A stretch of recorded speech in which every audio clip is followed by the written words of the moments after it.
O caminho precisa ser uma amostra do como você quer viver. E aí pode ser do como. Eu acho que é do como que ela comunica melhor do que o que, né? Do como você quer viver. Então, o intuito disso tudo é fazer com que a experiência desse caminho seja realmente uma amostra. Então, a gente está na primeira imersão, impacto positivo, a gente tem chamado assim, como uma forma de literalmente imergir nesse conteúdo e trazer resultados mais profundos. Meu objetivo aqui, junto com o trabalho do Eurico, é desenvolver essa métrica indicador para gestão holística, já que um dos pré-requisitos para você ter uma gestão integral, uma gestão holística, é você ter métricas e indicadores. Sem ela, a gestão, ela perde o seu efeito de você agir com integralidade. E aí vem algumas perguntas que podem surgir, mas por que eu preciso ter o registro?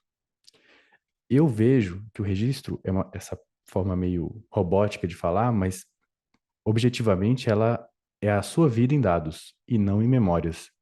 E aí pode vir aquela dúvida, aquela objeção ou aquele orgulho. Não, pô, minha memória é muito boa, eu lembro de detalhes que ninguém lembra. E aí eu queria trazer para vocês uma atenção. A nossa memória, ela é falha. Ela não lembra fielmente dos dados e, além disso, ela cria informações que não necessariamente são verdade. Isso não sou eu que falo. Esse autor, o Daniel Joe Levitin, acho que é assim que pronuncia, nesse livro A Mente Organizada, ele traz essa referência do psiquiatra Bruce Perry, da Universidade de Chicago. Ele resume assim: hoje sabemos que, do mesmo modo que ao abrir um arquivo no Word, quando recuperamos uma memória no cérebro, ela é aberta automaticamente no modo de edição. Talvez você não se dê conta de que seu ânimo atual e o seu ambiente possam influenciar o matiz emocional, essa memória, da sua recuperação, a interpretação dos fatos e até mesmo a sua crença no que de fato ocorreu. Assim, quando você torna a salvar a memória e volta a armazená-la, pode modificá-la inadvertidamente. Isso pode distorcer aquilo que você vai recordar da próxima vez que abrir esse arquivo. No decorrer do tempo, mudanças adicionais podem levar à criação de memórias de eventos que nunca aconteceram. Então, o registro, na minha opinião, e corroborando com essa pesquisa desse psiquiatra, ela serve para tirar essas memórias falsas ou parar de criar memórias que não realmente condizem com o que eu estou vivendo. A segunda coisa que eu acho importante da gente ter a atenção, e é o porquê eu recomendo o registro, é que nós não temos uma capacidade cognitiva de manter esses dados, essas memórias, que é o mesmo, a gente já viu que a gente tem a capacidade de plantar e, ao mesmo tempo, fazer decisões enquanto carregamos todos esses tipos de memória. A decisão, ela já é meio que de uma forma automática no seu cérebro, então ela fica mais automatizada ainda. O cérebro, ele tem um princípio de evolução mesmo, que é poupar energia.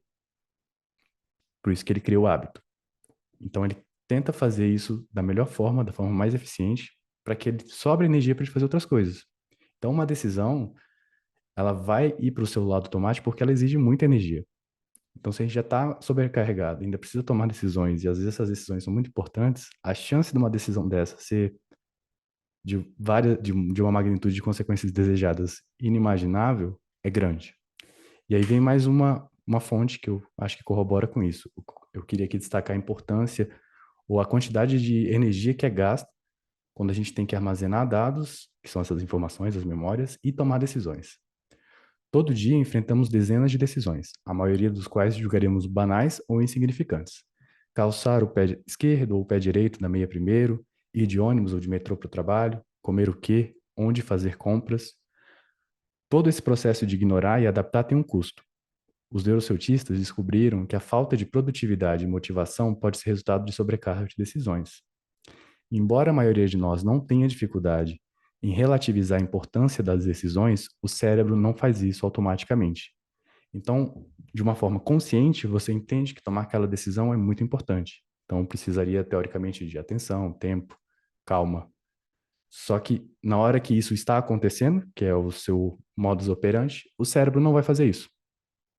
Ele vai fazer da forma mais eficiente, de menor custo de energia. E aí é o que o Eurico traz. Ele vai tomar a decisão baseada na experiência, na opinião de especialista, e qual que é o último mesmo, Eurico? Opinião, experiência, dados, né? Um conhecimento. Seria isso, nesses três vieses. E aí uma das mais É, úteis, para algumas pessoas tem o lance da intuição também, né? Mas elas colocam em primeiro plano, né?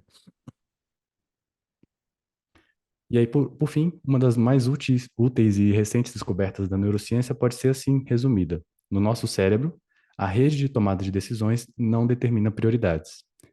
Então, já que eu tenho todas as informações de que não dá para contar com a minha memória, e como é que eu posso fazer isso sem ser contando com a memória? Seria através do registro? Como é que eu posso registrar? Antes de eu te mostrar como é que você pode registrar, eu preciso reforçar ganhos para que o seu cérebro entenda isso de uma forma positiva. Eu estou comunicando com uma parte dele que vai te motivar a querer registrar. Então, os ganhos que você tem quando você tem um registro, você libera esse espaço mental para coisas que exijam mais raciocínio e atenção. E muitas vezes, às vezes não é uma coisa de ficar resolvendo problemas todos os dias. Às vezes você precisa de atenção para simplesmente perceber coisas que fazem parte da sua qualidade de vida. Sei lá, o filho, a família, um passeio. Se você está o tempo todo pensando no que tem que fazer, ou do que deixou de fazer, ou todas as emoções que estão passando, a sua atenção não se volta para o momento presente. Então você deixa de aproveitar o caminho enquanto caminha. Você está sempre ou no futuro ou no passado. O segundo ganho que eu vejo, que é bem importante, que é o que eu estou trazendo desde o começo, você tem dados. Eles são informações verídicas, não são memórias plantadas. Com isso, você pode analisar a sua vida e tomar as decisões a partir desses dados, e não da sua memória.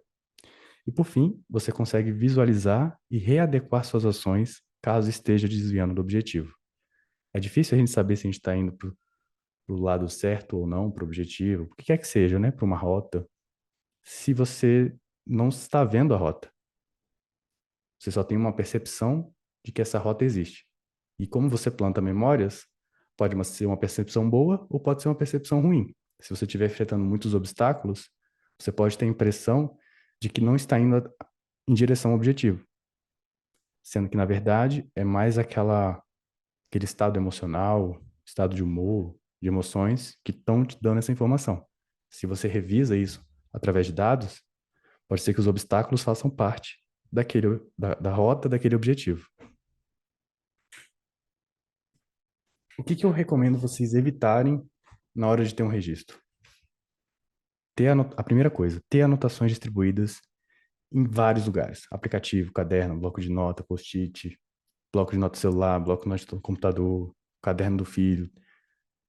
Não distribua os seus registros. Você não vai conseguir acessá-los de novo. Você vai ficar o tempo todo pensando onde está escrito, e isso é mais um pensamento que não precisa existir no seu cérebro. Ele precisa estar limpo, livre, para poder pensar e decidir de uma forma mais leve, não com tanta coisa carregada. Então, se você ficar pensando onde é que está escrito as coisas que você registrou, um pensamento que vai drenando sua energia. Não ter um sistema é um problema porque cada página que você abre, se você for fazer isso analogicamente ou no bloco de notas, tem uma vida. Cada vez que eu vou escrever, eu escrevo de um jeito, ou eu penso de um jeito na minha escrita, então eu não tenho um padrão, eu não tenho uma organização pré-definida para poder acessar isso. Quando a gente liga o computador, quando a gente liga o celular, existe um sistema. Eu consigo acessar minhas coisas ali dentro porque está organizado de uma forma que tem um sistema, tem uma organização. Essa é a premissa, é meio que o significado da organização, né? Um sistema, uma estratégia de categorização de conteúdos e aí vai o que você quer categorizar, mas de forma acessível. E por fim, é não ter o propósito. Não adianta nada só registrar por registrar, porque fica um trabalho sem sentido. Você está registrando por registrar e não vê isso para além da sua vida, ou não vê como é que isso está impactando sua vida, não é uma boa fazer por fazer. Então, a minha recomendação é tenha anotações em um único caderno. Pô, Vitor, mas eu adoro tecnologia, eu sei mexer com tecnologia, eu odeio escrever, eu adoro o Notion, o Asana, o Trello, o ClickUp, eu adoro esses aplicativos. Eu também adoro tecnologia. Eu vivo tecnologia. Eu passo quase 10 horas por dia em frente a uma tecnologia. E mesmo assim, há mais de 5 anos, Já trabalhei como assistente remoto, virtual, então conheci todas as ferramentas que são possíveis e necessárias para que haja um empreendimento e uma comunicação de informações. E ainda assim, eu recomendo o uso de um caderno. Primeiro pelos efeitos psicológicos, né? Assim, Vitor, tenho vários impactos positivos em relação a escrever no caderno. Minha mente se fica mais livre, eu fico menos ansioso, enfim, tem vários efeitos desse tipo. E eu utilizo as tecnologias como complementos visuais. Então, se eu já tenho o hábito de registrar, por exemplo, o meu financeiro, eu às vezes só quero passar esse financeiro por uma tabela e olhar em gráfico, olhar em projeções, fazer de uma forma que fique que é um pouco mais trabalhosa e mais difícil de fazer analogicamente. Eu uso a tecnologia, mas eu uso para me complementar. E eu recomendo o sistema Bullet Journal. O Eurico já falou com vocês, mandou o livro, a Lu mandou o livro lá, tem gente que já leu aqui, isso aqui já não deve ser uma novidade, mas é um sistema que eu recomendo e eu não encontrei outro sistema ainda que substituísse ou fosse um pouco melhor, ou parecido, que eu pudesse recomendar também até hoje. Então, eu recomendo o Bullet Journal. E aí, uma frase que me toca muito nele, que faz, é como se fosse um porquê usar o Bullet Journal, o porquê escrever à mão, seria essa frase aqui. Quando usamos papel e caneta, não estamos apenas acendendo as luzes, mas aumentando a temperatura. Escrever à mão nos ajuda a pensar e sentir ao mesmo tempo. O Ryder Carroll é o autor do Bullet Journal, e esse sistema é composto por três pilares: o índice, o registro rápido e as coleções. O índice, ele serve para localizar o conteúdo, o registro que você colocou no caderno, atemporalmente. Você pode abrir o caderno, você vai encontrar o que você escreveu. O registro rápido é uma forma de registro sucinto, por isso bullets, né? São coisas curtas, é algo, uma frase, é como eu estou escrevendo também os slides, se vocês perceberem, eu estou colocando em bullets. E essa forma de escrever, que é a forma sucinta, ela vem associada com símbolos aos tipos de pensamentos. Eu vou explicar mais para frente cada um desses, mas eu queria te mostrar o que que é cada pilar. E as coleções, que são esses agrupamentos, são os módulos usados para guardar conteúdos relacionados. Então, sei lá, eu vou dar uns exemplos de coleções depois, mas à medida que eu vou escrevendo coisas que eu posso colocar em várias páginas e estão do mesmo tema, eu já começo a ter uma coleção. Eu consigo agrupar aquilo num lugar. Então, como é que eu posso fazer um índice? A primeira coisa que tem que fazer é eu abrir uma página dupla no caderno. De preferência as primeiras páginas, mas se você já tiver no caderno que você já escreveu as primeiras, você pode fazer na última. Numere essas páginas, coloque o título, índice e acrescente as coleções. Então, vou fazer aqui um exemplo para vocês terem uma ideia do que eu estou falando. Vou só abrir aqui a caneta de vocês. Vocês conseguem ver o caderno? Maravilha. Sim.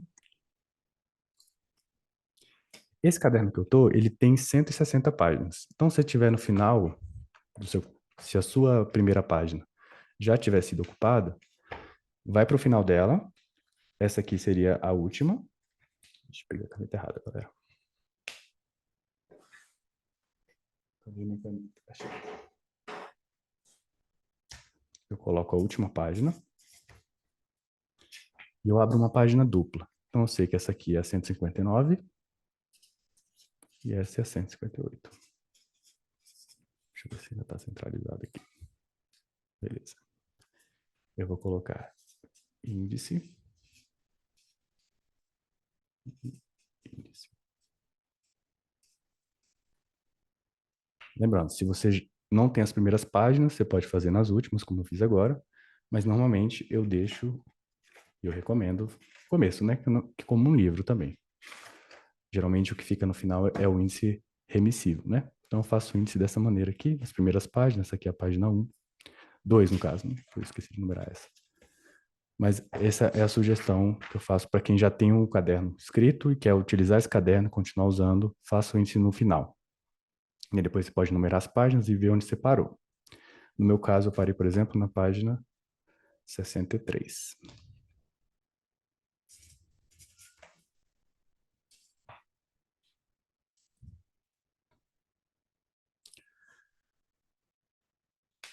O último passo é você acrescentar as coleções, mas a gente ainda não montou nenhuma. Então vamos só fazer o índice no começo. Como é que a gente faz uma coleção? Se vocês repararem, o índice é uma coleção. Você vai abrir uma página dupla, vai numerar as páginas, colocar o título e acrescentar no índice. Então, um exemplo de coleção que vocês podem fazer enquanto assistem essa imersão. Vocês vêm na página que vocês estão escrevendo, a próxima página em dupla, dupla em branco, né? Essa aqui é o que eu falo sobre ser página dupla em branco. Ela precisa pegar toda essa área. Não, eu não recomendo você abrir só uma do lado direito, só uma do lado esquerdo, porque ela se perde na hora que você estiver folheando. Então, eu posso fazer aqui, imersão, uma coleção da imersão, impacto positivo.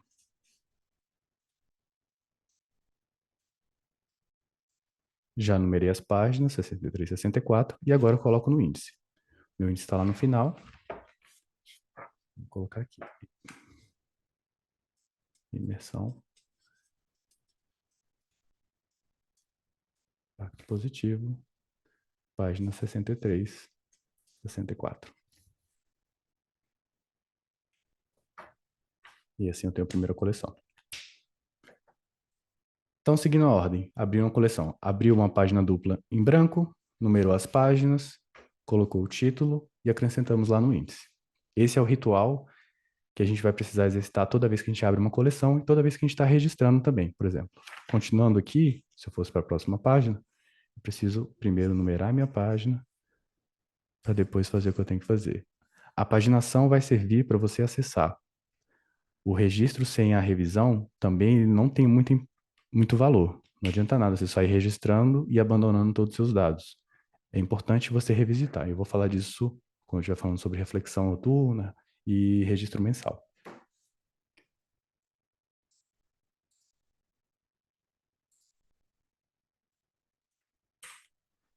Tá, Vitão, quais coleções eu posso montar? Eu já mostrei para vocês que tem como fazer essa da aula de hoje. Vocês já conseguem abrir um espaço e começar a registrar e conseguir revisitar isso com facilidade. Mas existem outras coleções que você pode abrir. E eu vou ensinar vocês o registro mensal e o registro diário, porque eles ajudam bastante. Eles são como se fossem pedras essenciais, sabe? Elas movem bem o bullet journal e as outras coleções vão acompanhando esses registros. Mas outros exemplos que poderiam ser as áreas essenciais do viver. Quando você faz a roda da vida, você tem todas aquelas áreas que você considera importante e faz as avaliações. Você pode ter uma coleção, que é essa página em dupla, em branco, com a numeração e o nome no índice, para cada uma das áreas. Então, se você quiser, por exemplo, fazer o financeiro, você tem uma coleção do financeiro e lá você coloca todos os registros, tanto de decisão quanto de notas. Eu vou mais para frente mostrar como é que você faz esses registros, mas você pode colocar tudo nessa área, inclusive as suas próximas ações. E assim você consegue acompanhar com integralidade o que está acontecendo em todas as áreas que você considera importante. O Eurico ele vai falar mais para o final como é que ele tem feito uma coleção de decisões, mas saibam que também é possível fazer uma coleção de decisões. Ele está desenvolvendo o que é melhor para ele, no contexto dele, ele vai passar para a gente, mas você também pode explorar a melhor forma para você. Ô, Vitor, Diga. deixa eu interromper só um instantinho. Se eu só perguntar pro pessoal, porque eu tive uma dificuldade com isso. Vocês entendem o que que ele quer dizer com coleção? Porque eu li o livro todo e ainda fiquei assim, tipo, coleção. Demorou um pouquinho para. Eu sou meio lento, né? Mas demorou um pouquinho para o sentido de coleção cair para mim, né? Então, é um assunto específico que ele é recorrente na minha vida. Aí eu faço uma coleção de observações sobre aquele assunto. Eu precisei pensar de trás para frente para entender melhor a coleção, porque para mim a ficha não caiu rápido, né? Eu tô só levantando a bandeira que talvez outra pessoa tenha o mesmo problema. Então, é uma coleção de um assunto que é recorrente na minha vida, ou que é importante, ou que, né? É um tema. Aí o tema, ele tem uma coleção, porque é coleção que você vai colecionar. Quantas vezes aquilo vem no dia a dia e tal, tal, tal, tal, tal. Só porque para mim não ficou muito claro, não sabia se para a galera tava. E não é da sua aula, não, da terminologia do livro mesmo, né? Então, Não, tá claro. Massa. Assim, eu coloquei mais para o começo que a coleção era a agregação, né? O compilamento de informações de um tema só. Ela não necessariamente precisa ser recorrente. Por exemplo, uma viagem de fim de ano não é algo que você precise fazer todo ano, mas você separa um espaço dentro do seu registro para você conseguir organizar as informações desse evento maior que exigem várias tarefas, né? Várias notas, várias decisões. Você concentra as informações em um lugar. A coleção, ela, para mim, é essa ideia. Eu quero colocar tudo em um lugar só e poder acessar aquilo quando eu quiser. E Boa. acho que é legal falar, né, que assim, diferente de uma estrutura de um caderno separado para cada coisa, tal, você vai montando, né? E aí essa página dupla, dali a pouco passa vários registros diários, registro mensal, e aí você vai ter uma outra dupla página que você vai falar sobre as decisões holísticas ou sobre a roda da vida. E aí então no índice vai ficar, no índice, né? Vai ficar, sei lá, página 15 e 17, depois a 20 e a 21, depois a 42 e 43, né? Então é legal falar que, por isso que acho que também é coleção, você vai ter pontinhos do seu caderno que você vai falar também se o tema for recorrente, né? Boa. Bom, e aí a gente começa para as coleções mais que eu considero assim, importantes e que ele desenhou para a gente, né? O autor do sistema. O registro mensal. O princípio é o mesmo. A página dupla. Vou abrir com vocês aqui o de abril para vocês verem um exemplo.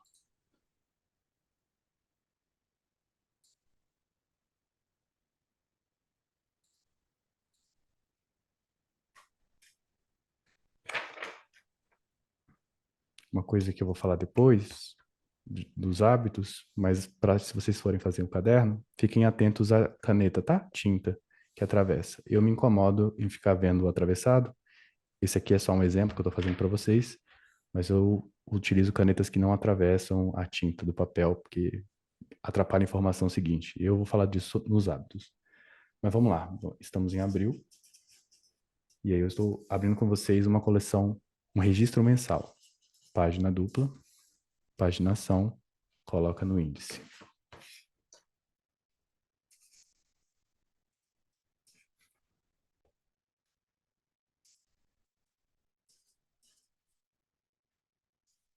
Meia cinco, meia meia. Meia meia não.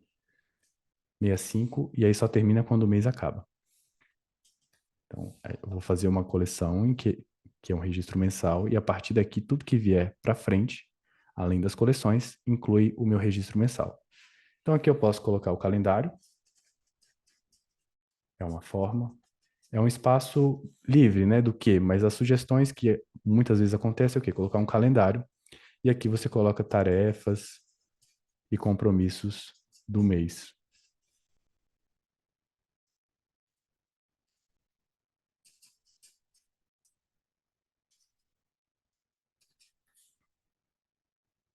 Então, você pode ter aqui de 1 a 31, 31 abril? Acho que é.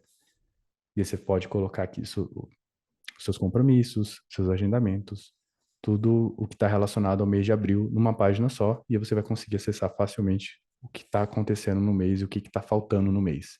Você pode separar por áreas essenciais do viver, suas tarefas, fazer pequenas coluninhas assim, em que você separa o que está realmente de tarefa e avaliar como é que está o equilíbrio delas. Você pode, a partir desse tipo de registro, ver qual área você não está dedicando tarefas para melhorar a área do seu viver. Então, por exemplo, eu quero melhorar a minha parte de relacionamento, mas quais são as ações que você está fazendo para que isso aconteça realmente? E aí, se eu tenho aqui no meu mês de abril uma tarefa agendada, por exemplo, sair para jantar tal dia, é uma ação dentro dessa área essencial que eu já estou agendando e realmente tentando fazer essa área da minha vida melhorar. Eu vou falar mais disso para o final da apresentação, que meio que um protótipo que a gente está desenvolvendo. O que eu uso para mim de agendamento, né, de compromissos? Eu gosto do Google Agenda. Eu passei uns 3, 4 anos usando o Bullet para registrar minhas reuniões, compromissos e coisas que eu tinha com data e horário, mas acabava que eu não revisitava a tempo, às vezes esquecia, ficava um buraco. e eu passei isso tudo para o Google Agenda. É uma opinião minha, se vocês quiserem seguir, é também um teste que vocês podem fazer. Mas o Google Agenda, ele me dá o alerta no celular, o alarme, um dia antes eu configuro e tudo isso me facilita, me tira da cabeça a obrigatoriedade de ter que revisar meus compromissos.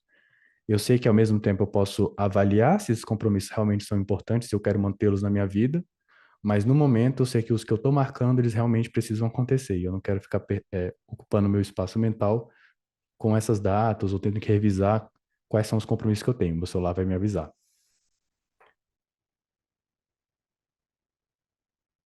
Esse é o registro mensal. Então, você vai fazer 12 registros mensais, de janeiro a dezembro.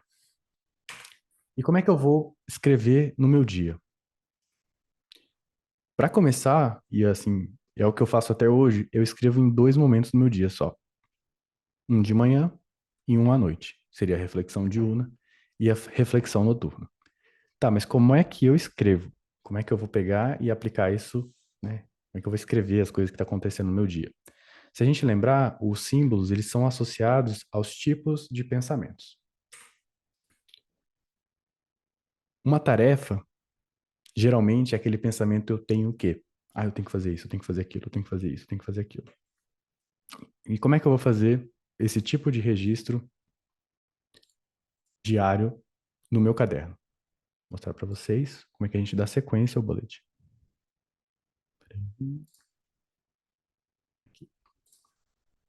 Beleza, fiz o meu registro mensal, segui para o meu registro diário. Eu não preciso anotar registro diário, né? Deixa eu falar isso aqui também. Você poderia anotar aqui registro diário e adicionar o índice. Eu não anoto, eu já vou para a data. Então, por exemplo, hoje é 13/4. E hoje, o símbolo da tarefa é um pontinho. Eu tenho que fazer a apresentação.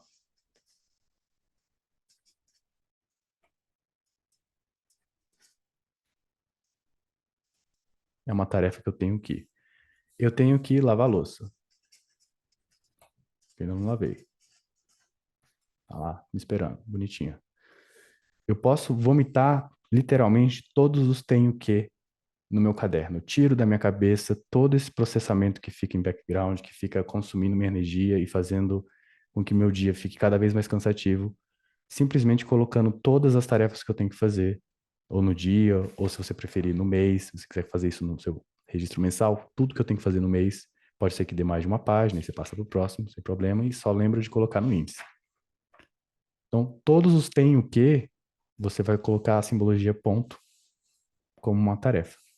Tá, e aí quando eu terminar de fazer essa tarefa, o que que eu faço? Você vai lá e faz um xizinho. Terminado. Isso ajuda na hora de você revisitar. Quando você estiver folheando o caderno, você vai ver facilmente vários tem o quê, que são as suas listas de afazeres. Beleza, Vitor, mas eu tenho mais do que tenho o quê? Eu tenho outros tipos de pensamento. Tenho coisas que não são tarefa. Por exemplo, dentro de uma tarefa. Posso tirar uma dúvida? Claro, É, aí, mas o Google Agenda, então, eu uso o Google Agenda, mas normalmente só para compromisso, assim, marcado. Mas as tarefas você usa também ou não? Você põe no caderno mesmo? eu ponho no caderno essas tarefas. É porque eu também não gosto para tarefa, o Google Agenda. Eu acho que fica muita coisa. Eu deixo lá só o que é compromisso de data e horário com outras pessoas. Isso eu deixo para lá porque aí eu paro de ficar pensando nisso, mas as tarefas eu trago para cá porque senão fica um negócio imenso lá dentro e eu trouxe mais para o começo, eu quero usar a minha parte do cérebro que se comunica com a escrita. Então, quando eu estou fazendo isso todo de tarefa, colocando tudo que eu tenho que fazer, ao pensar sobre o que eu tenho que fazer e escrever sobre, escrever é muito menos eficiente do que digitar. Eu sei disso. Demora mais, você tem mais. Você demora mais tempo para escrever. É um fato. Mas só que esse demorar me faz refletir sobre essa tarefa. E muitas vezes eu posso fazer simplesmente isso aqui. Opa, numa tarefa. Se ela não for algo que eu preciso fazer. Só que eu só vou saber se isso aqui é algo que eu posso cortar ou não se eu refletir sobre ela. Se eu for adicionando no digital, eu vou colocar muita tarefa e não vou ficar pensando sobre. É muito rápido digitar. Então, por isso que eu trago a lista de tarefas para cá. Só que o caderno, ele não é só a sua lista de tarefas. Então, se eu tenho uma tarefa, vou colocar aqui a apresentação. Vou fazer ela aqui de novo. Tem algo que eu não posso esquecer nessa apresentação de hoje, que seria uma nota, é perguntar, vou colocar aqui uma nota, Como integrar o Google com o caderno? como integrar.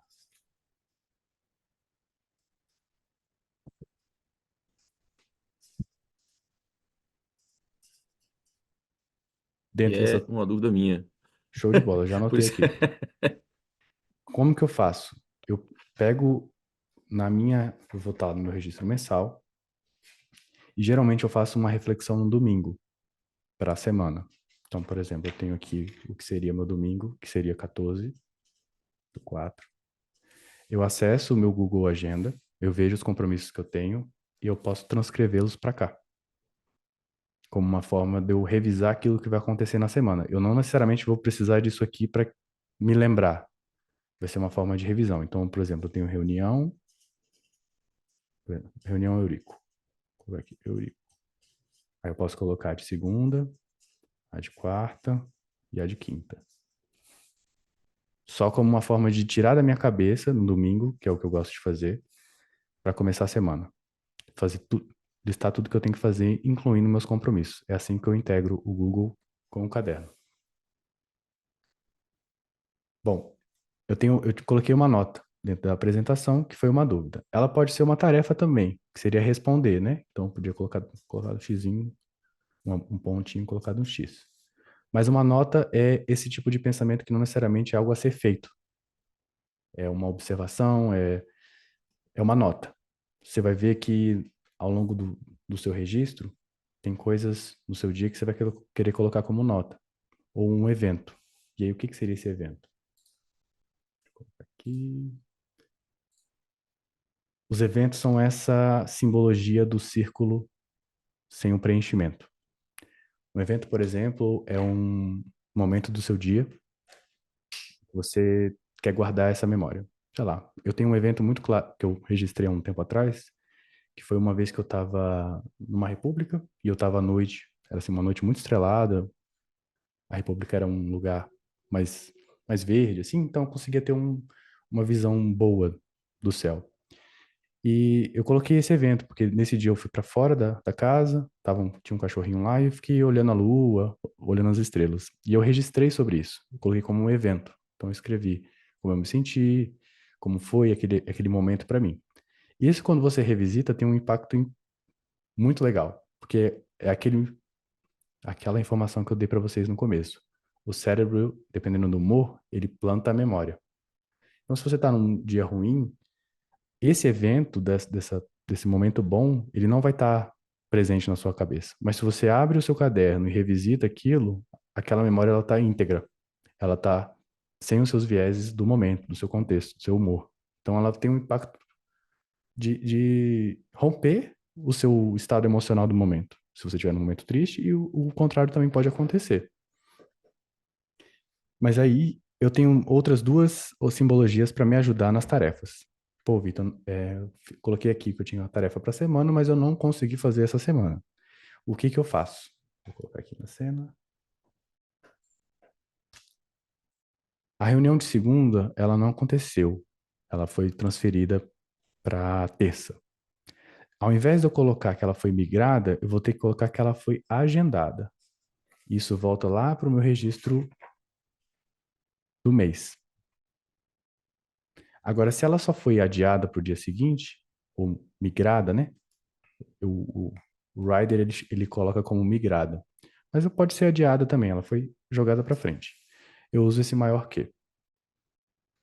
E aí, quando você for vendo que tem uma tarefa que você está carregando há 3 semanas, usando esse símbolo, o próprio caderno te mostra isso. Existe alguma coisa aqui acontecendo, investigue. Você está carregando essa tarefa há muito tempo. E aí tem algumas alternativas. Ou você investiga e vê quais são as subtarefas que existem dentro dessa tarefa maior, tipo, colocar aqui numa apresentação. Eu tenho os slides, eu tenho configuração de câmera, eu tenho... Aí eu já vi, olha só, dentro de slide eu pensei em mais coisas, só que eu já escrevi embaixo. Como é que eu faço para continuar fazendo, colocando tarefas dentro desse aqui? Você pode colocar um maisinho, esse mais vem aqui para baixo e você continua. Então, dentro dos slides eu tenho minhas referências, eu tenho minha estrutura, tudo que eu preciso fazer para finalmente, depois que eu ticar tudo, eu finalizar a apresentação. E a apresentação em si, né? A palestra e tal. Eu só termino quando eu terminar todas as subtarefas dessa tarefa maior. Se essa tarefa está ficando muito grande, eu tenho 2 páginas de tarefa.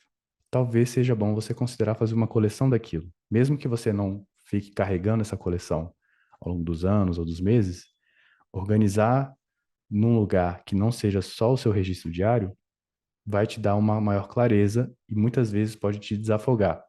Porque senão fica uma tarefa, uma lista de tarefas imensa para um dia, sendo que na verdade aquilo é de um projeto, é de uma coleção.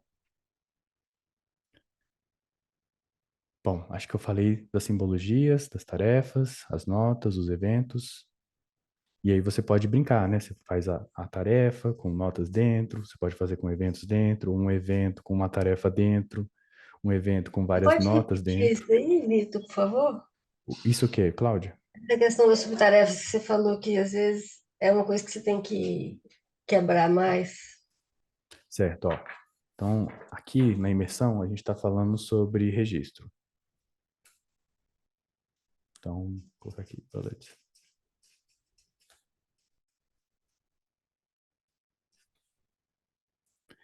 Eu tenho uma subtarefa que é pegar um caderno, sei lá, encontrar um caderno, ou ter um caderno.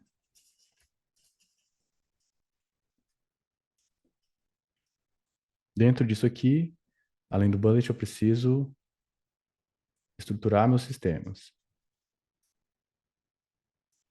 Meus sistemas não, minhas coleções.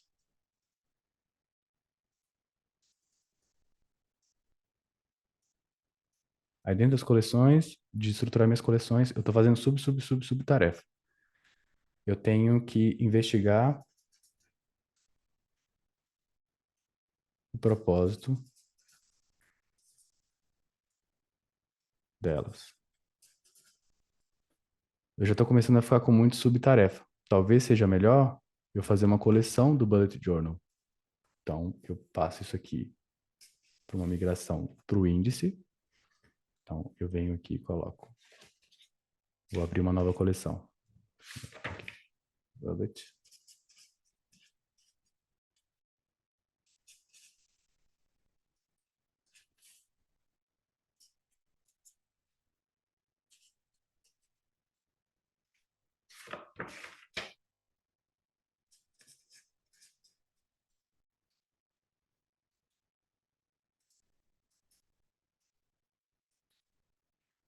E agora eu começo a migrar todas essas tarefas para cá e colocar as minhas notas e desenvolver aquilo que eu preciso sem ter que ficar ocupando tudo da imersão. Eu posso colocar apenas isso aqui e ver, cara, isso aqui é uma tarefa muito maior do que o que eu estou aprendendo aqui. Eu quero colocar só os meus resumos do que eu aprendi na aula e eu não quero aprofundar no desenvolvimento do meu bullet dentro dessa coleção. Então, eu abro uma nova e aqui eu começo a investigar e aprofundar o que eu quero construir no meu bullet. Foi só um exemplo, tá, Cláudia? Mas, por exemplo, sei lá,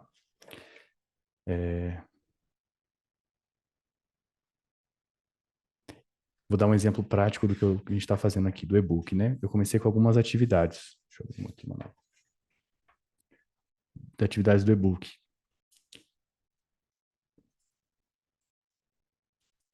E aí eu vi que estava tendo muita coisa para fazer aqui dentro. Era estudar, era revisar, eu precisava desenhar muita estratégia. Então, eu estava com notas, né? Do que eu queria fazer. E aí eu começou a ter um monte de tarefas no meu registro diário que não necessariamente eu preciso fazer no dia. Não era para aquele dia específico. Eu estava listando tarefas que eu preciso executar dentro de um projeto, que esse projeto sim tem uma data finita. Então, a partir do momento que eu comecei a ver que eu estava nos meus registros diários fazendo várias anotações sobre o e-book, eu criei uma coleção sobre o e-book e eu coloco todas as tarefas e registros associados nessa coleção e desafogo o meu registro diário. Eu posso colocar uma tarefa dentro desse projeto, dentro do meu registro diário, sei lá, essa aqui, por exemplo. Eu migro e coloco dentro do meu registro do domingo, sei lá, da semana, que eu tenho para fazer na semana, que seria estudar e-book. Mas aí eu desafogo o meu registro, no caso aqui que eu estou fazendo semanal, né, no domingo, que eu vou fazer na semana, e o meu registro diário, coloco todas as tarefas que eu preciso realizar desse projeto na coleção dela. Senão eu vou ter que colocar toda vez todas as tarefas que eu preciso fazer e ficar carregando tudo aquilo que eu não executar no dia. E qual que é o efeito que isso tem? Eu não estou fazendo nada, eu estou procrastinando tudo. Isso não é verdade. Você só está carregando tarefas que não precisam ser carregadas e colocadas dentro de uma coleção. Quais são as pequenas tarefas dentro desse projeto que você pode tirar e colocar para executar no dia? Uma forma de você também equilibrar o seu planejamento com a sua execução. Cláudio, não sei Entendi, se eu te obrigada. respondi. Entendi, Respondeu? sim, obrigada. Beleza. O Ô, Vitor, posso fazer Vitor, uma pergunta também? Pode, pode. deixa eu só Olha fazer um só, comentário antes, Júlia, por vai lá. favor. É, esse lance que o Vitor falou aí agora, e estava explicando para a Glaucia, é muito importante, né? Por exemplo, às vezes eu caio em algumas tarefas que eu travo, né? Enfim, por várias razões, mas assim, quando eu embirro com uma coisa, eu travo. E aí, essa metodologia que o Vitor trouxe aí, ela me traz uma oportunidade, que é o seguinte, de pegar qual a tarefa mais fácil, mais rápida que eu posso fazer dentro daquela coleção, independente de... Não vou conseguir terminar ela, é uma coleção, é um projeto, vai demorar alguns dias. Só que, assim, tá tão grande na minha cabeça, ou eu tô tão puto, ou tô chateado, sei lá, pode ser várias coisas, né? Que eu não pego aquela tarefa, eu não enfrento ela. No momento que, isso aí que o Vitor explicou, no momento que a gente faz isso daí, tipo assim, bota ela numa coleção e fala assim, agora, quais são as menores tarefas possíveis que eu posso começar a fazer? E só de você abrir aquilo ali, passar no dia e ter feito uma coisa minúscula, por exemplo, no meu caso, sei lá, preciso escrever um relatório. Aí eu coloco lá, fazer o índice do relatório. Não é escrever o relatório, é só abrir o índice. Naquele dia eu já fiz aquilo ali, entendeu? Por exemplo, estou tendo que fazer um monte de cerca aqui para todo lugar. Aí, se eu pegar para fazer a cerca no dia, é uma tarefa difícil, eu tenho que abrir mato, um monte de coisa. Às vezes eu não consigo fazer. Mas aí tá numa coleção assim, cerca, ovinos. Aí, vou dar um exemplo bem para vocês, ó. Eu não consegui fazer a cerca toda. Mas hoje de manhã eu fiz 2 porteiras eletrônicas. Me levou 15 minutos fazendo. Entendeu? Então, assim, eu não fiz a cerca. É uma coleção, não é uma tarefa que eu estou arrastando ela para frente. Não é que eu não estou fazendo. Eu estou desmembrando ela. Então, ontem de noite e hoje eu fiz 2 porteiras. Então, aquela coleção caminhou. E isso me dá um estímulo de dopamina no cérebro. Eu não estou mais travado, eu estou caminhando já. Isso faz toda a diferença. Pode falar, Júlio, Gostei desculpa. muito É só dessa porque eu... dica aí. Gostei muito, vai me ajudar muito com as coisas que eu estou, igual que você falou assim, agarrada aqui, porque eu já tomei raiva daquilo que eu não quero fazer nada e não sai do lugar, fica me incomodando. Então, eu sou muito assim, Glaucio, e isso aí me ajudou muito. Porque assim, ó, esse lance do bullet tem uma outra coisa, né? Talvez eu vá até atrapalhar a apresentação do Vitor, mas tem um outro lance que é o seguinte. Quando você vai pegando o costume e você passa a ver isso aí como um autocuidado, toda vez que você tica uma tarefinha, você fica muito, muito satisfeito. E toda vez que você começa a arrastar muito uma tarefa, aí uma coisa que o autor fala também, né, o Carroll, não é para você ficar olhando para aquilo como se você fosse incompetente, ao contrário. Por que que ela não está sendo feita? Aí você tem duas opções, ou isso que a gente fez agora, desmembrar ela igual o Vitor ensinou aí, e aí ela fica mais leve, ou perguntar se realmente você precisa fazer aquilo. E aí, no caso, você não precisa ficar triste porque a tarefa ficou se arrastando uma semana. Você tem que ficar feliz que você falou assim, não, eu não quero fazer isso aí mesmo não, e risca ela e tchau para ela. E nos dois casos, se a gente tem esse enquadramento mental, né? Um de autocuidado e o outro de, ao invés de falar assim, poxa, eu não consegui fazer a tarefa. É tipo assim, poxa, eu tive a oportunidade de avaliar se essa tarefa realmente importa no meu todo. Então a gente tem dois estímulos, né? Isso ajuda muito, tem me ajudado muito, viu, Glaucio? Esse mês eu tive que fazer algumas coisas, foram difíceis, e eu fiz exatamente isso aí que o Vitor falou. Inclusive, de novo, né? Eu li o livro por causa dele, e algumas vezes eu comentei que, pô, eu tô com um projeto e tal, tá meio travado. Aí ele fala, não, então divide em subtarefa. Se tá travado, divide em subtarefa. Tem alguma coisa que é muito fácil de fazer, que você consegue fazer rápido. E aí, só de você ter feito aquilo ali, já te dá uma, tipo, ah, não, já coloquei pra andar, então tá bom. Ô, Júlio, desculpa. Não é ótimo, foi ótimo isso. É uma coisa bem simples, a diferença entre o que é uma tarefa migrada e uma tarefa agendada, reagendada, adiada ou reagendada. Uma tarefa migrada é uma tarefa que eu coloco para amanhã. É um postergar mais imediato. Quando eu agendo, eu aloco um tempo específico para ela. Por isso que eu uso esse outro símbolo. Não vai ser para amanhã, eu coloquei lá para setembro. Só que eu não posso esquecer essa tarefa, eu preciso deixar ela dentro do meu radar, ela não pode sumir. Então eu coloco aquele símbolo e eu coloco nos meus compromissos, no meu registro futuro, enfim, onde você tem uma visão de mais longo prazo ou para onde você quer jogar aquela tarefa de novo, para você não perder ela. E aí pode surgir também uma dúvida. Tá, eu estou aqui estou escrevendo notas da imersão, já escrevi aqui meu registro mensal, mas eu terminei, eu ocupei toda essa página. Como é que eu continuo escrevendo sobre a imersão? Como é que eu continuo a coleção? Estou na página 79. Você faz de novo a mesma coisa. Imersão, impacto positivo. O que vai mudar vai ser o índice agora. Eu vou passar essa página, mas eu faço bonitinho, tá, gente? Eu estou fazendo grande com essa caneta grossa para vocês enxergarem. Então, eu continuo aqui. Eu tenho esse bloco, que é 63, 64. E agora eu vou ter aqui, depois da vírgula, o outro bloco, 79. Opa, 80. Não sei se travou aqui. Para mim travou. Pronto, foi. 79, 80. Então, eu continuo dentro dos meus registros, eu não paro. Eu estou fazendo registro mensal, registro diário, abrindo outras coleções e ainda dou continuidade às coleções que eu estava antes, que eu só preciso referenciar no meu índice. Então vai ficar assim, você vai fazendo, sei lá, 90, a 97, a 91, e você vai paginando, né? Numerando as páginas e referenciando a sua coleção. Até o momento que você vai fazer uma migração anual. Seria um pouco mais avançado, não estou trazendo os conceitos avançados, né? Mas a migração anual é você pegar essas coleções, revisar essas coleções e ver aquilo que importa para o ano seguinte. E aí você consegue fazer o índice também relacionado ao caderno anterior do seu próximo caderno. Então, por exemplo, esse caderno que eu estou escrevendo aqui é o volume 1. Eu vou colocar a simbologia V1 ou só 1.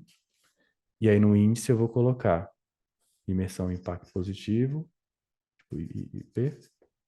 Eu estou colocando novo aqui, tá, gente? Desconsidere. Imagina que é o índice do novo caderno. Então, o impacto positivo, eu vou colocar aqui no V1, a minha última está na 69,70. E a partir daqui eu continuo na página 3, 4. Então, se eu quiser acessar uma informação que ficou no ano passado ou em outro caderno, ela vai estar referenciada pelo volume daquele caderno. Ou como você quiser nomear o caderno, né? Para você não perder aquele dado ao longo dos anos. Tem coisa que você vai querer revisitar 3 anos depois, e você revisita assim, referenciando o caderno que ele está. Só que isso aqui é tudo muito bonito, né? E tem gente que pode falar assim, pô, muito legal, gostei, mas eu não sou organizado. Eu não vou conseguir fazer isso.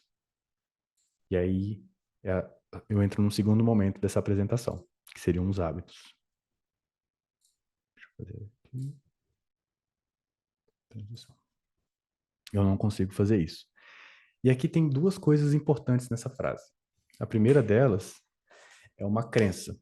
A crença de que eu não sou organizado, né? Então, a crença é uma espécie de verdade inabalável sobre algo ou sobre si.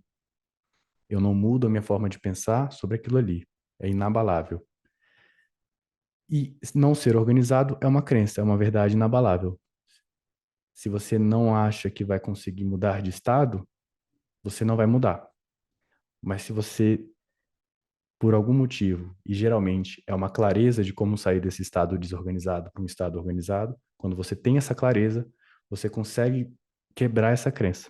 Ela deixa de ser uma crença e passa agora a ser um resquício, né? Eu não tenho mais aquilo como inabalável. Existe uma forma de eu sair desse estado e ir para outro. E a organização, ela não é um verbo. Quando a gente traz para a gestão holística, a gente categoriza a organização como um sistema. O Bullet Journal é um sistema. Como você guarda os seus talheres é um sistema. Ou você, se você tem na sua gaveta aquele separador de talheres, aquilo é um sistema. Se você mantém os talheres separados, é a arrumação, é o comportamento. Você mantém o garfo no garfo, a faca na faca, a colher na colher, ou você só joga tudo ali e o que acontecer, aconteceu. Então, é mais fácil você não ter o hábito de arrumação e não ser arrumado do que você não ser organizado, porque a organização é um sistema. Então, não faz muito sentido você não ser um sistema. Você pode não ter um e, a partir de um momento, ter, que é o conhecimento. Agora vem o obstáculo, que é realmente como eu vou ter o comportamento de fazer a manutenção desse sistema, que no caso é a arrumação, no caso do talher, e no caso do registro, do bullet, é o registro, né, o hábito de escrever. Por fim, eu tenho um último comportamento, que é o de limpeza. No bullet journal seria a revisão, esse filtro, né, revisar, tirar o que não presta, trazer o que realmente interessa, seria essa limpeza. Nos objetos é lavar o talher, lavar os talheres, né? Todas os comportamentos, quando não feitos, eles geram consequências indesejadas. Se você não limpa, em algum momento vai juntar um monte de barata, enfim, um talher, né? Se você não filtra o que você está carregando, você está sobrecarregando novamente seu cérebro com informações e o seu dia a dia com ações de ficar migrando coisas que você não precisa carregar. Se você não tem o hábito de registrar, você não consegue manter a sua organização. Você tem um sistema, mas ele não existe porque você não tem o hábito, o comportamento de usar ele. E aí eu caio numa referência que eu vou trazer depois para vocês, mas eu trouxe meio que já desenhando como é que seria criar esse hábito de registro. A gente tem 4 leis, segundo o James Clear, o autor do livro Hábitos Atômicos, que eu vou trazer no final, e ele disseca o hábito assim, é impressionante como ele traz no livro. Mas o que ele traz de ações para que a gente possa construir o hábito, eu traduzi aqui. Então, a primeira coisa que você tem que fazer para criar esse hábito de registro é tornar ele claro na sua rotina. Eu coloquei exemplos meus aqui. O que é tornar claro na sua rotina? Quando que ele acontece? Em qual momento? Eu posso ser muito específico. Eu posso colocar, por exemplo, às 8 da manhã eu vou fazer minha reflexão diurna, que é o que eu tenho para fazer no dia. Só que isso, para mim, no meu contexto, é muito, como eu posso dizer, um autoritário, sabe? Fica um negócio muito engessado. Eu não gosto disso. Eu gosto de associar mais ao momento que eu tô. É tipo o que o Eurico fala de acordar, tomar uma xícara de café, essa vida um pouco mais na cadência do que ela realmente acontece. Ao invés de eu ficar colocando, 8 horas eu tenho que fazer isso aqui. Eu não gosto disso. E a minha reflexão noturna, o meu hábito de escrever à noite, ele é associado ao desligar o PC.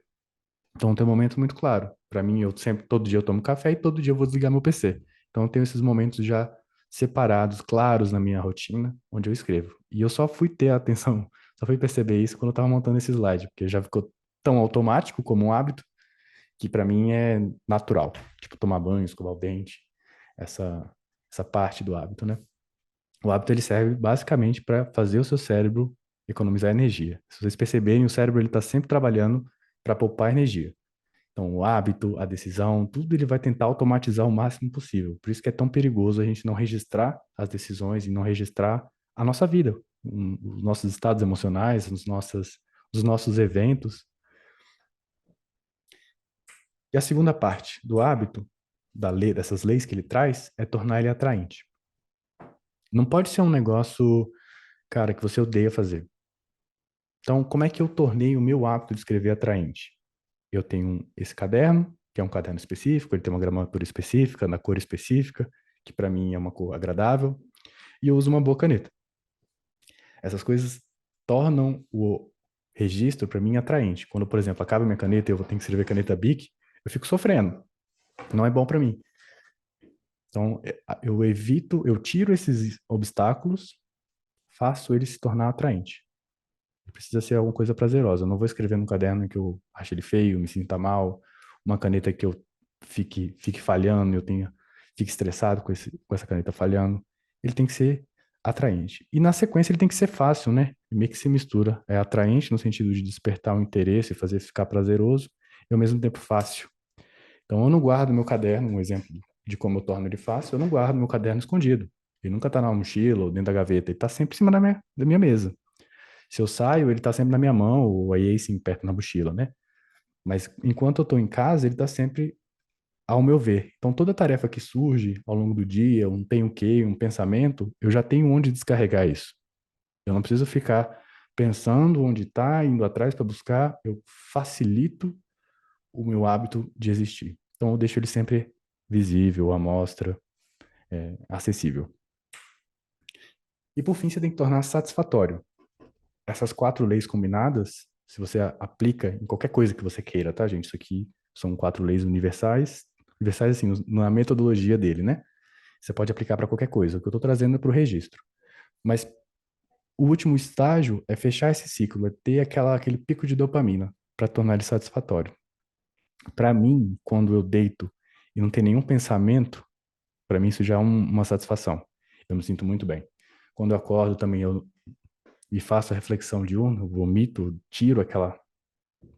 Começa, né, a juntar um monte de processos, um monte de pensamentos, eu tiro isso da minha cabeça. O estado que eu fico mental, ele é tão satisfatório que me faz querer fazer de novo. O Eurico estava falando antes de começar a reunião que ele essa semana estava doente, meio que abandonou o bullet. E aí ele se sentiu assim, num estado emocional ruim. É ruim pelo fato de parece que não caminhou, pelo que deixou de escrever. São várias coisas que se somam quando você deixa de fazer. Eu sinto isso também quando eu passo 2, 3 dias sem escrever. Eu vou ficando ansioso, eu vou ficando sem referência do que eu estou fazendo, como se eu desligasse meu GPS. Estou indo para um lugar que eu não. Ô, Vitor, desculpa interromper de novo, né? Eu vou dar um exemplo disso aí. Eu fui anotando algumas coisas bem pontuais, assim, porque eu fiquei muito ruim essa semana. E aí eu abri o dia e colocava só pontual, por exemplo, caiu, dou um exemplo aqui ridículo, mas caiu uma assinatura de uma coisa que eu paguei há um ano atrás e que eu não lembrava. Uma assinatura relativamente cara. Ela caiu essa semana e era para ter sido cancelada, né? Eu tava doentão, aí eu coloquei lá, cancelar a assinatura do aplicativo tal. Um exemplo. Só porque aquilo eu não posso esquecer, né? Eu tava com febre e tal, então eu coloquei ali. Mas isso que o Vitor tá falando, para mim, o, o- aí, por exemplo, não tenho feito, né, de manhã direitinho, tipo assim, tudo que tem que fazer, revisita tudo, vai no registro, volta, as tarefas, não tô acompanhando direito, né? A sensação de você estar um pouco sem direção, a sensação de estar desorganizado, a sensação de que as coisas foram negligenciadas, ela tem um espelho, contrário dela, né? Que é o seguinte, quando você não tem o caderno, todo esse esforço de organização, de manter as coisas funcionando, principalmente para a mulherada e vocês aí, né? Por causa das coisas da casa, de filho e tal, isso aqui, normalmente tem mais do que o homem, né? Isso tudo fica rodando dentro da cabeça. Então tá o tempo inteiro com muitas tarefas rodando no fundo da cabeça. E é isso que o Vitor falou para mim, quando eu não estou fazendo direito, né, no dia a dia, o que me mostra é o tanto de energia mental que eu gastava para conseguir fazer as coisas sem o sistema, né? E aí para mim isso traduz também, que eu tenho colocado dessa maneira para mim, né? Isso traduz para mim também em autocuidado.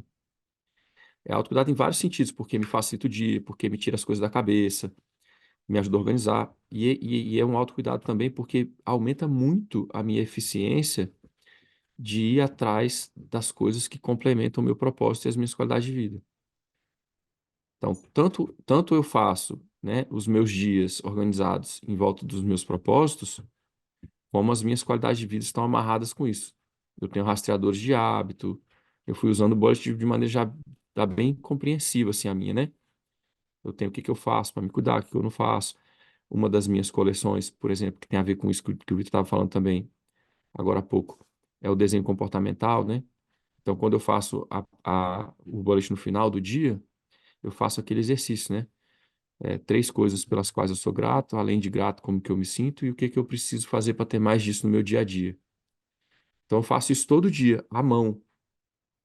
E isso te faz ir deitar com um sentimento de dever cumprido, ao invés de deitar com um dia que não rendeu. Então muda o seu sono, muda a sua saúde mental. Isso aí é muito importante isso que ele está falando aí, sabe? Porque quando você faz a mão e faz esse hábito aí, no meu caso, por exemplo, além de fazer isso, eu ainda faço o desenho comportamental, né? Então eu vou dormir reforçando as coisas que eu vi no dia que foram boas para mim. E aí esse exercício ele me alinha com isso, né? Só é, e de novo, e agora não só eu posso fazer o exercício, eu faço exercício há muitos anos, mas agora eu tenho uma coleção sobre ele. Então, tipo assim, se eu estiver me sentindo mal, se eu estiver me sentindo numa fase muito difícil, alguma coisa assim, eu posso revisitar a coleção do desenho comportamental, ver as coisas pelas quais eu sou grato e como que eu posso agir no meu dia a dia para ter mais delas. Então, é ferramenta, esse negócio parece aquelas bonequinhas russas, né? Que é ferramenta dentro de ferramenta, dentro de ferramenta, dentro de ferramenta.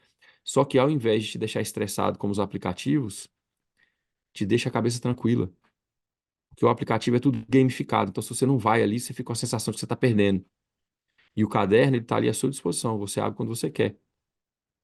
Só que é um autocuidado. Quanto mais você abre, quanto mais você usa, mais as suas ações ficam alinhadas, né? E aí a junção disso daí com o contexto holístico dentro dele, para mim foi muito bacana. Foi mal, Vitor.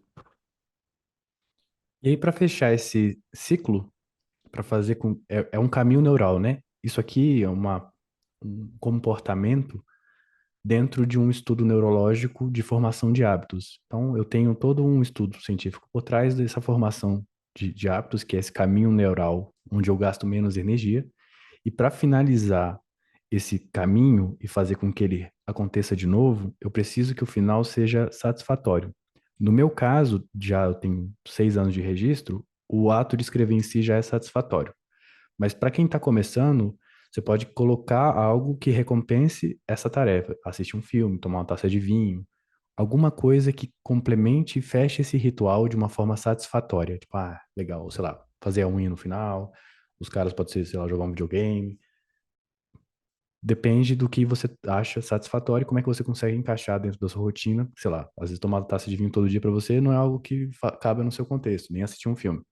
Mas algo pequeno que faça o cérebro ter essa resposta, esse pico de dopamina.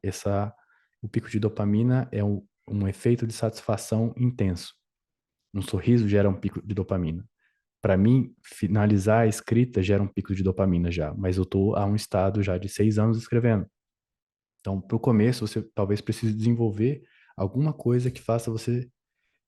Porque isso, no fim, vai ser o que vai fazer você começar. Como eu sei o estado que eu fico depois que eu termino, ele já é um motivo suficiente para eu começar esse caminho. Se eu sei que eu vou ter uma taça de vinho no final dessa escrita, talvez seja um motivador suficiente para eu começar. Eu só preciso ter esse final bem feito para que o hábito ele tenha esse ciclo completo. Se você quer aprofundar nesse estudo de hábitos, que ele fala não só em construir, ele fala também em desconstruir, que seria o inverso de tudo que eu falei. Ao invés de tornar claro, tornar ele difícil de executar, né? E, tipo assim, difuso, algo bem blur no seu dia a dia. Quando você tem o inverso do atraente, é tornar ele cada vez mais repulsivo de se executar. Tornar fácil, o inverso seria tornar ele muito difícil de executar. E o satisfatório é fazer com que ele tenha uma carga muito negativa. Então você consegue desconstruir um hábito ruim dessa forma. Esse livro eu recomendo se você quiser aprofundar, porque ele traz outros níveis também de desenvolvimento de hábito. Às vezes você quer ir para um nível de excelência. Então esse livro ele consegue te deixar nesse estado. Não é o meu objetivo aqui na imersão, esse seria só para como é que eu consigo instalar o hábito de escrita. Eu dei algumas dicas do que eu fiz e do que você vai fazer, aí depende do contexto. Mas esse seria o segundo momento. Só que nada disso vai ter muito sentido no médio e longo prazo. Ficar registrando por registrar tem os seus benefícios no presente, né? A diminuição da ansiedade, diminuição a clareza, você tem esses efeitos imediatos. Mas no longo prazo, ele não faz sentido se você não tiver algo maior, um porquê. E aí que entra um pouco do contexto holístico e seus propósito de vida, né? Eu vou falar um pouco, não vou aprofundar muito, mas talvez dê uma orientação de como é que vocês conseguem desenhar um porquê suficiente para se manter no médio e longo prazo. O que é um propósito de vida? Eu gosto da definição da Carol Shinoda. Propósito de vida é a intenção de colocar suas capacidades a serviço de algo significativo para você e com impacto além de si, por meio de projetos de vida. As suas capacidades você pode ler como as vocações, né? Se eu fizer uma adaptação para o trabalho do Eurico, você coloca aqui as suas capacidades como vocações e perceba que ele tem que ser significativo para você e com impacto para além de você, o altruísmo. E eu executo eu aplico o meu propósito por meio de vários projetos de vida. Não preciso ter um projeto de vida. Eu posso ter vários ao longo do tempo que complementam o meu propósito. Só que como eu desenvolvo um propósito? O Eurico traz o Golden Circle, né, do Simon Sinek. Ele traz o porquê, o como e o quê. Eu vejo como um método mais avançado. Você precisa ter bastante autoconhecimento para poder responder essas perguntas com facilidade. Não é que ele não funcione, você só precisa ter um nível de autoconhecimento muito grande para poder fazer essas perguntas com facilidade. O que eu estou estudando e estou achando legal é esse método da Carol Shinoda, em que ela separa a etapa de autoconhecimento, uma etapa de empatia, a experimentação, visão de futuro e planejamento, e por fim a sustentação. Se a gente fosse colocar fazer uma analogia com o trabalho do Eurico, seria a visão de futuro e planejamento, sua base futura de recursos, que ele vai falar mais para frente, e o planejamento e a sustentação são os comportamentos e sistemas que mantêm, né, esses projetos de vida alinhados com o seu propósito. A primeira etapa do autoconhecimento é uma investigação profunda. Inclusive, aqui eu queria fazer um alerta, essa coisa de você se conhecer, essa jornada, porque é infinita, ela vai até o fim da sua vida, ela tem impactos emocionais. Então, às vezes você vai trazer à tona coisas que podem te impactar emocionalmente, e se for além do que você consegue suportar, eu recomendo que você busque ajuda profissional, um psicólogo, um terapeuta, enfim, o que vocês acham que servem para ajudar vocês a lidar com aquilo que é maior do que vocês conseguem suportar. Eu mesmo, ao fazer, eu faço direto isso aqui, né? Eu vivo fazendo essas coisas porque eu gosto pra caramba. E mexe muito. Você está revisitando sua história, você está vendo coisas que você passou, os valores que você tinha e talvez não tenha mais. Então, você vai passar por momentos turbulentos, provavelmente. E aí, você se tornou hoje quem você é hoje a partir da sua história. Uma boa forma de você começar a se conhecer é fazer um relato bibliográfico. Pode ser em tópicos, você pode abrir uma coleção no seu bullet, colocar a história de vida e começar a contar, ou de uma forma de texto, ou de uma forma de bullets, de preferência trazendo uma sequência de datas, assim, pelo menos de anos, sabe? Ou um período de idade, e investigar com profundidade e com calma. Eu acho que não é um exercício que a gente vai conseguir fazer hoje na oficina, porque ela é bem introspectiva e ela varia do momento que você está. Mas uma das formas de você saber quem você é hoje e se conhecer é olhando para trás. Muito do que você é hoje, muito não, a maioria do que você é hoje é graças a tudo que você viveu até aqui. E isso inclui os valores que você construiu e que foram alimentados dentro de você. É muito trabalhoso investigar os valores dentro da gente. A gente tem muito intuitivo, quando a gente está no dia a dia, como é que esses valores eles influenciam na nossa tomada de decisão.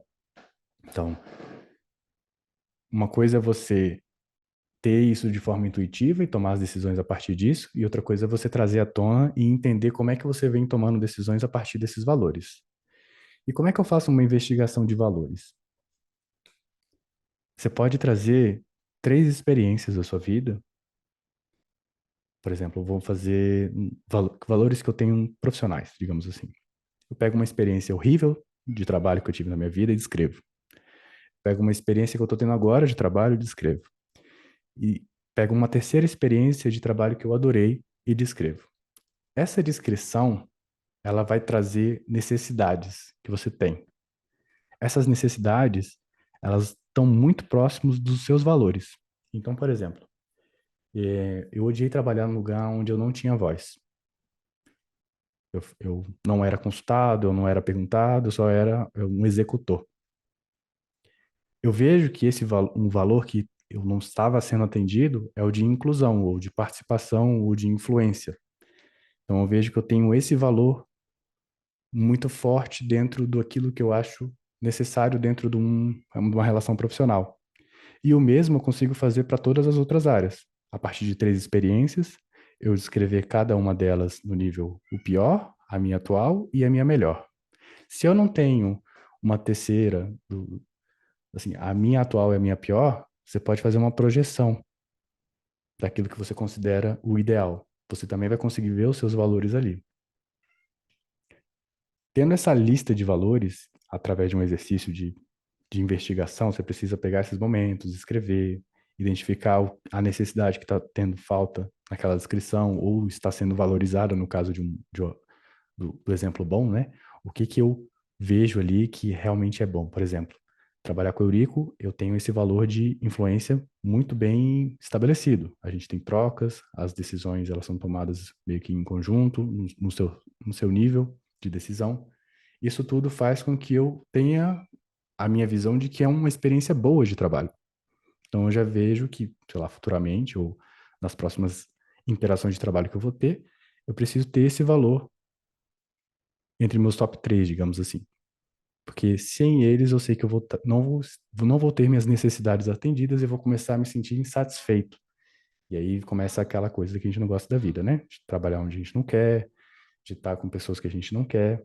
Só que a gente precisa investigar o que que a gente não quer de fato para poder tomar uma decisão em cima desses valores.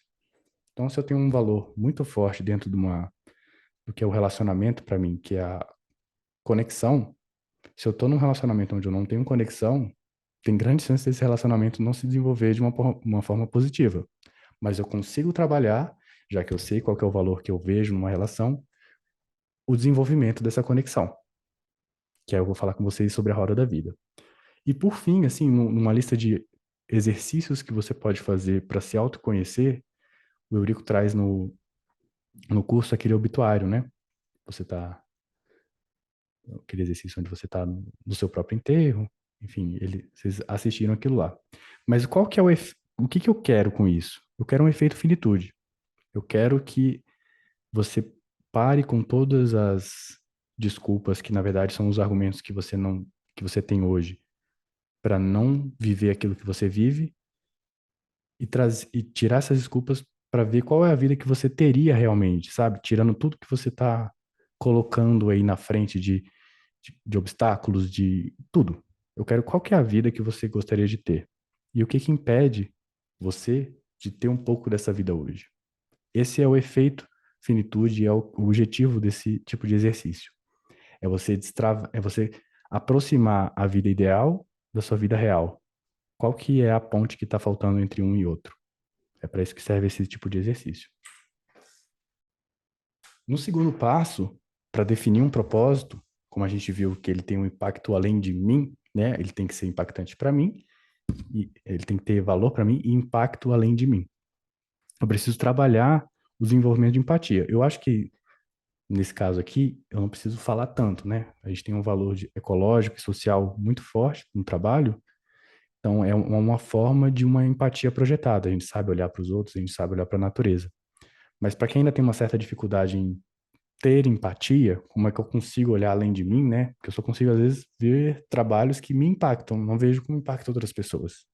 E não precisa ser necessariamente São Paulo inteira, pode ser seus filhos, pode ser seu parceiro, sua parceira, não precisa ser São Paulo inteiro. Eu só preciso que seja algo além de mim.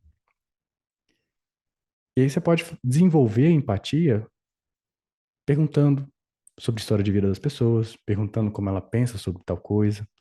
Isso tudo vai fazer você se projetar e desenvolver esse caminho neural também de fazer projeções e ter a empatia. Esse ponto B, os nossos opostos têm muito mais a nos ensinar sobre nós mesmos, é um grande desafio. É muito difícil a gente querer estar com o nosso oposto, né? A gente meio que foge disso o tempo todo. Mas quando a gente está nessa situação, se a gente tem uma consciência, uma tranquilidade de apenas se observar, a gente consegue aprender muito sobre a gente. Nessa situação onde a outra pessoa é o nosso oposto e geralmente ela nos causa um desconforto. São dois exercícios que você pode fazer com pessoas, uma que você tenha muita afinidade, alguém da família, amigo, pessoas que você confia, e outra, uma pessoa que você acha difícil, mas você talvez tenha até um caminho para poder conversar. E essa pessoa, ela não é muito como você é, ela é meio que o seu oposto. Você vai conseguir ter um aprofundamento do seu autoconhecimento e da projeção de empatia, até com quem você não gosta, digamos assim. E por fim, para avaliar a empatia, preciso ver as necessidades do mundo. No caso da imersão em impacto positivo, a gente tem ver a necessidade do mundo de uma regeneração da natureza. Então, existe aqui, claro, por exemplo, no trabalho do Eurico, um propósito onde ele identificou a necessidade do mundo, que no caso é uma degradação ambiental, e ele trabalha com o propósito de fazer um impacto positivo no mundo, que é regenerar essa parte ecológica da natureza que tem sido degradada. No fim das contas, eu preciso ter uma frase que tem essa cara. Ela não precisa ser exatamente isso. Ela é um norte. Mas ela tem que ser um quero, um verbo, quero ajudar, quero orientar, quero ouvir, quero assessorar, quero... Qual é a ação? O propósito sem ação não é propósito. É só uma ideia. Pessoas e causas. Ou causas. Às vezes, você não quer trabalhar com pessoas necessariamente. Eu quero trabalhar só com natureza e com animais. Eu quero impactar positivamente, além de mim, a vida na Terra e não necessariamente são pessoas. Beleza, sem problemas. Só que quais são as atividades, e aqui inclui aquela investigação da sua história, daquele exercício que o Eurico fala, de perguntar para as pessoas o que elas pagariam para você fazer. Todos esses exercícios complementam essas atividades que podem ser inseridas aqui. E, por fim, as minhas qualidades. Dentro dessas atividades, existe uma qualidade maior. Vou trazer um exemplo. O meu, assim, um propósito de vida que eu desenhei, para mim, é esse. Eu quero ajudar pessoas, por meio de cursos, palestras, mentorias e pesquisas, com a organização física, digital e mental para uma melhor qualidade de vida. Então, aqui eu tenho o meu verbo, que eu quero ajudar. Eu quero ajudar pessoas. As atividades são cursos, palestras, mentorias e pesquisas. A pesquisa pode incluir graduação, pós-graduação, enfim, uma forma de agir também. E as minhas qualidades são essas. Eu já fiz essa investigação, perguntei para as pessoas, elas me trazem esse feedback. Cara, você se organiza muito, eu pagaria para você me organizar, né? Tanto minha casa quanto meus arquivos e minha mente, que é essa parte do bullet. Então eu vejo que as minhas qualidades de vida estão bem, a qualidade de vida não, minhas qualidades como pessoa estão embutidas no meu propósito, que ele tem um impacto além de mim.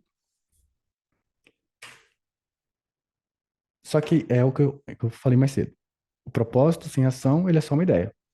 Muito bonito, mas o que você faz para que isso realmente aconteça?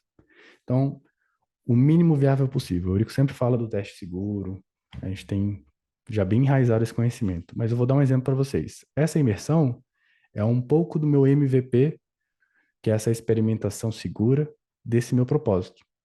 Eu estou impactando pessoas além de mim, numa organização física e mental, no caso mais mental. Só que eu precisei ter coragem para fazer isso.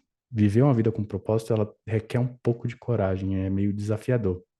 Porque é cômodo, diria assim, mas é desafiador ao mesmo tempo viver só para sobreviver.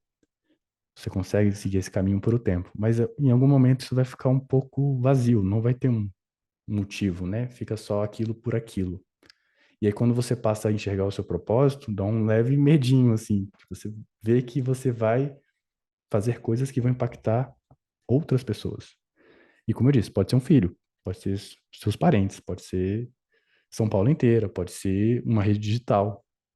Eu estou impactando pessoas além de mim. E aí, essa coragem pode ser avançada, eu posso dar um passo em direção à coragem com essa pergunta: o que me impede de viver plenamente o meu propósito? E aí você vai avaliar seus gargalos. Normalmente é insegurança. Porque eu estou falando de um mínimo produto viável. é uma palestra que eu estou dando de manhã para uma mentoria. Eu já fiz um vídeo no YouTube também. São coisas pequenas, possíveis de serem feitas. E aí tem uma história que eu não lembro o livro. Eu até procurei o livro que eu li essa história, mas eu não lembro. Que era um curso de línguas. Eu não lembro a língua exatamente. Mas o professor tinha uma metodologia de dar um saco de mais de 1.000 miçangas, assim, aquelas coisinhas de pulseira, sabe? De colar, pulseira. Na praia tem muito. Para os alunos. E ele falava o seguinte: a cada erro que vocês cometerem na língua, vocês vão tirar uma miçanga desse saco. Vocês vão aprender a língua, a falar a língua, a estar fluentes quando esse saco estiver vazio. Então, esse MVP, ele tem que trazer essa ideia. Eu estou tentando, eu estou testando. E se isso é um erro ou não, não cabe um peso emocional sobre isso. O meu objetivo é viver minha vida com propósito. Então, eu preciso testar coisas pequenas, como miçangas, para que eu chegue nesse meu viver integral, onde eu vivo com propósito e vivo através das minhas vocações. Quando eu meio que entendo o meu produto viável, eu entendo já o que eu quero fazer de propósito, eu preciso fazer um planejamento, uma visão de futuro também. Então, o que que eu vou construir em um ano? O que que eu pretendo construir de 1 a 3? E o que que eu pretendo construir há mais de 3 anos? Isso tudo pode ser uma coleção. Você pode abrir uma coleção no seu bullet de propósito de vida e fazer os planejamentos desse propósito de vida nessa coleção. Em um ano eu pretendo isso, em 1 a 3 anos eu pretendo isso, em mais de 3 anos. Lembrando que pode ser um projeto de vida, ele pode terminar em um ano. Ele não precisa ter mais de 3, 5, 10.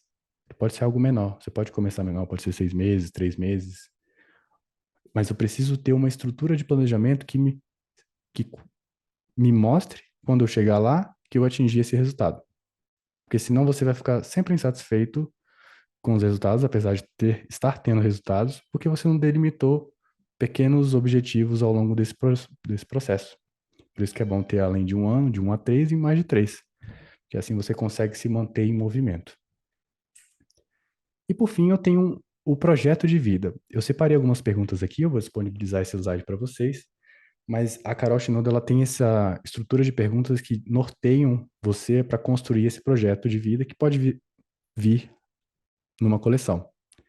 Eu não vou ler todas aqui, porque a gente vai ficar perdendo tempo, mas eu vou disponibilizar para vocês. Então, tem uma sequência de perguntas que você pode fazer para estimular e trazer à tona, né, todos os buracos, os pontos cegos de um projeto e como é que você vai conseguir executar. Então, tem 13 perguntas que vão fazer você estruturar um pequeno projeto de vida, sejam eles quais forem, tá? Pode ser de projeto pessoal, coisa da casa, do trabalho, mas geralmente vai estar vinculado com o seu propósito. E por fim, é um protótipo que a gente está desenvolvendo, uma ideia, que eu vinculei à sustentação, né, que seria a última etapa do desenvolvimento de propósito, que conversa analogamente ao trabalho do Eurico, seria o comportamento sistema, né, o que vai manter esses projetos e esse propósito de vida sendo executado.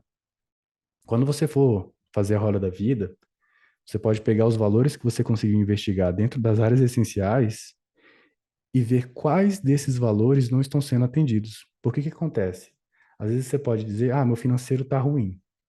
Mas o que que você considera ruim no financeiro? Seria a intensidade de dinheiro que entra, o registro que você não tem, ou a estabilidade? Qual desses 3 pontos? Eu coloquei 3 para facilitar, pode ser mais, dependendo de como você quer abordar isso. Porque a gente pode ter dificuldade, por exemplo, na organização e tá aumentando a intensidade de dinheiro que entra.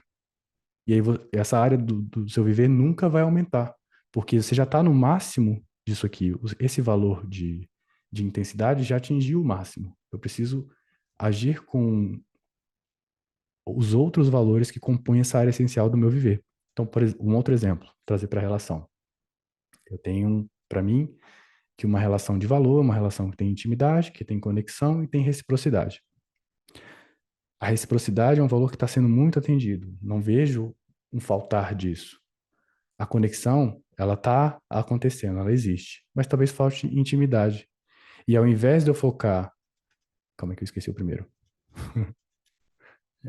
Conexão na reciprocidade, em trazer ações que mostrem reciprocidade, porque isso não vai aumentar o meu número, né, de 0 a 5 lá que a gente faz a classificação, isso não vai aumentar o meu número do quanto eu me considero satisfeito nessa área essencial, eu foco no que eu entendo que agora que está faltando é intimidade.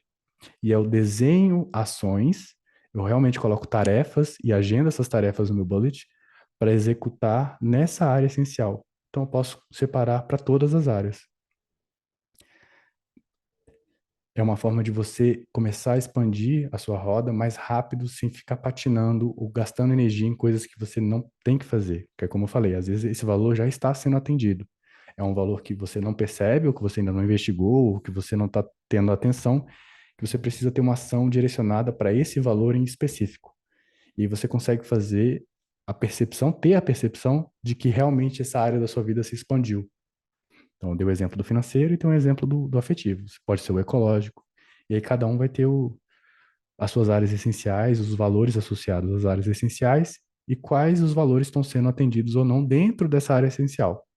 Esse é um protótipo que que eu estou pelo menos aqui desenvolvendo, eu não aplico 100%, mas que eu acho que pode servir para expandir essa roda da vida e fazê-la ficar redonda de novo, nesses pontos que são mais quebrados, né? Os que são de menor pontuação. E era isso que eu tinha para trazer. Tem alguma dúvida?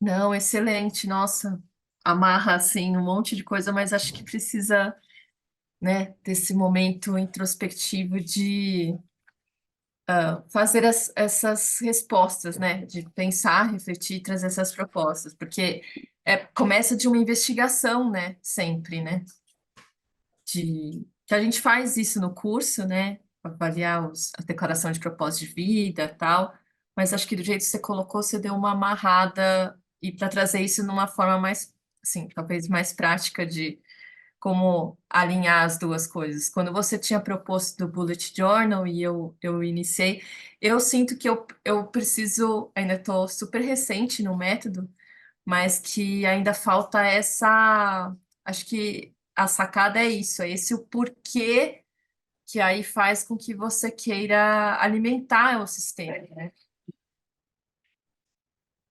E o porquê é isso que você falou, essa investigação. A reflexão é o berço do propósito. É a partir daí que você vai conseguir suscitar coisas, elementos para construir o seu propósito. É muito difícil. Tem 1 bilhão de vídeos no YouTube sobre isso, livros pra caramba sobre isso. O Eurico traz isso na metodologia. Desenvolver um propósito não é uma tarefa simples. E isso vai depender de cada nível de autoconhecimento. Então, tem gente que tem um conhecimento profundo e o livro do Golden Circle serve. Eu tenho o quê, o porquê e o como. Consigo responder aquilo porque eu já tenho dados o suficiente sobre mim para poder responder isso. Só que às vezes você está num caminho bem mais inicial, né, desse autoconhecimento, e isso ainda não é tão claro para você. Essa pergunta fica difusa. Então, você precisa investigar mais, trazer outras coisas à tona para que essas perguntas sejam respondidas.